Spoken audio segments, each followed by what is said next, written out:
Super yummy and super tasty chicken gravy masala curry రెసిపీని share చేస్తున్నానండి. చాలా చాలా బాగుంటుంది అనమాట. వైట్ రైస్ కానీ, బగారా రైస్ కానీ, లేదా బిర్యానీ రైస్లోకి కానీ, రోటీస్ కి కానీ, పుల్కా చపాతి ఇలా దేనికైనా సరే బెస్ట్ కాంబినేషన్ అండి. నేను మిక్సీ జార్ లోకి ఒక 2 మీడియం సైజ్ ఆనియన్స్ తీసుకుని చీలికల్లో కట్ చేసుకున్నాను. ఒక 4-5 పచ్చిమిర్చి, ఈ మాత్రం అల్లం ముక్కలు, 15 నుంచి 20 వెల్లుల్లి రెబ్బలు, అదేవిధంగా ఒక టేబుల్ స్పూన్ ధనియాలు, ఒక టీ స్పూన్ జీలకర్ర, ఒక స్టార్ అనే ఒక మరాఠీ మొగ్గ, ఒక 5-6 లవంగాలు, జాపత్రి, చిన్న జాజికాయ ముక్క, 4-5 ఇలాచి, ఒక గుప్పుడు pumpkin and watermelon seeds వేసుకున్నాను. ఈ విధంగా మనము ఈ సీడ్స్ ని మన రెగ్యులర్ రెసిపీస్ లో వాడుకుంటే హెల్త్ కి హెల్త్ ప్లస్ క్రీమీ టెక్స్చర్ లో కూడా ఉంటుందండి. దాన్ని చక్కగా సరిపడా వాటర్ వేసుకుని మెత్తగా గ్రైండ్ చేసేసుకున్నాను. తర్వాత కుక్కర్ లో 2 టేబుల్ స్పూన్లు ఆయిల్ వేసుకుని మనం గ్రైండ్ చేసుకున్న మసాలా, అదే విధంగా టీ స్పూన్ పసుపు, ఒక 2 టేబుల్ స్పూన్లు కారం, సరిపడా సాల్ట్ వేసుకుని ఆయిల్ లో కాసేపు ఈ గ్రేవీని ఫ్రై అవనిస్తామండి. గ్రేవీ మసాలా కర్రీస్ ఒక్కొక్కసారి ఒక్కొక్క రకంగా చేసుకోవచ్చండి. మన ఇంట్రెస్ట్ ని బట్టి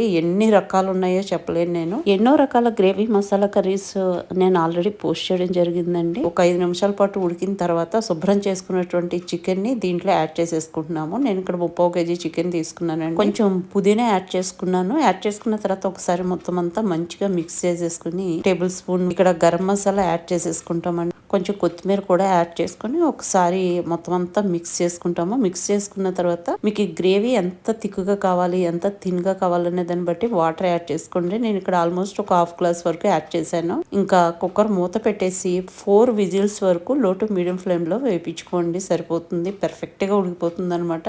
విజిల్స్ వచ్చేసినాయి అండి. కొంచెం చల్లారిన తర్వాత నేను ఇక్కడ కుక్కర్ మూత తీస్తున్నాను. మనకి పర్ఫెక్ట్ గా ఉడికిపోయింది అనమాట. ఆ వేడిలోనే ఇంకొంచెం పుదీనా కొత్తిమీర యాడ్ చేసుకుని ఒకసారి మిక్స్ చేసేసుకుని వేడివేడిగా సర్వ్ చేసేయడమేనండి. సూపర్ టేస్టీగా ఉంటుంది. డెఫినెట్ గా ట్రై చేసి చూడండి ఫ్రెండ్స్.